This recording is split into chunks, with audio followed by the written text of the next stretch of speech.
नमस्कार मित्रों, मैं मृदुल आज फिर आपके बीच में हूं। ज्ञान की इस अविरल धारा हिंदी चैनल में आपका स्वागत है। आज हम बात करेंगे पृथ्वी की।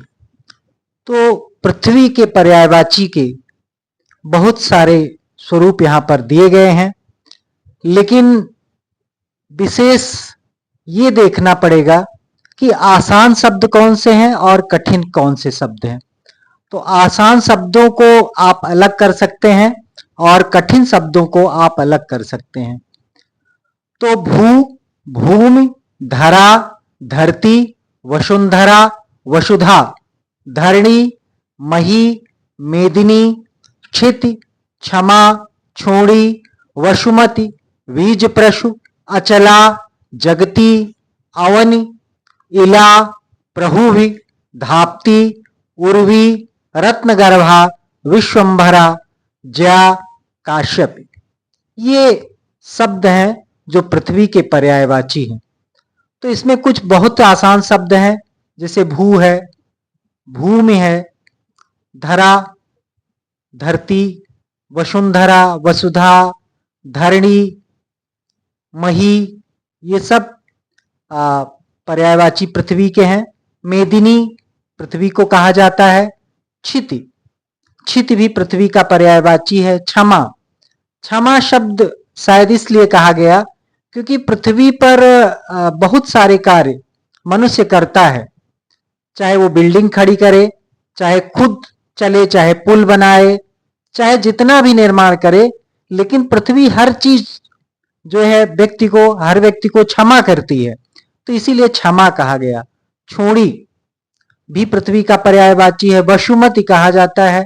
बीज प्रसु, क्योंकि सारे जितने भी पेड़ पौधे हैं या कोई भी हम अनाज बोते हैं तो उन बीजों का प्रस्फुटन पृथ्वी के माध्यम से होता है, बीजों का उद्भव होता है, तो शायद इसीलिए इसको बीज प्रसु कहा गया। अचला, अचल और चल दो प्रकार की संपत्तियां होती हैं। तो पृथ्वी या धरती जो है अचल है, जो चलती नहीं है, चलायमान नहीं है, अचल संपत्ति के अंतर्गत आती है, इसीलिए शायद इसको अचला कहा गया। जगती, जगत और जगती, जगत ये संसार कहलाता है और जगती जगत का भार धारण करने के कारण इसको जगती कहते हैं। अवनी पृथ्वी का एक पर्यायवाची अवनी है और इसका विलोम जो होता है वो अंबर होता है, जो कि आकाश कहलाता है। अवनी। तो इला, इला पृथ्वी का एक बहुत महत्वपूर्ण पर्यायवाची है और लगभग कॉम्पिटिटिव एग्जाम्स में इला कई बार पूछा जा चुका है, चाहे वो पीसीएस का एग्जाम हो, चाहे आरओ का हो या अन्य प्रतियोगी परीक्षाओं में पृथ्वी का पर्यायवाची इला बहुत बार पूछा गया। प्रहुभि, प्रहुभि भी एक पर्यायवाची है। धाप्ती, उर्वी, उर्वी भी कहा जाता है पृथ्वी को। रत्नगर्भा, ये क्योंकि पृथ्वी में बहुत सारे रत्न पाए जाते हैं, इसीलिए रत्नों को अपने गर्भ में, अपनी गोद में, अपने अंतरतम में छुपाने के कारण इसको रत्नगर्भा कहा जाता है। विश्वंभरा, विश्वंभरा चूंकि विश्व का भरण पोषण करती है, पालन करती है, इसलिए ये विश्वंभरा कहलाती है।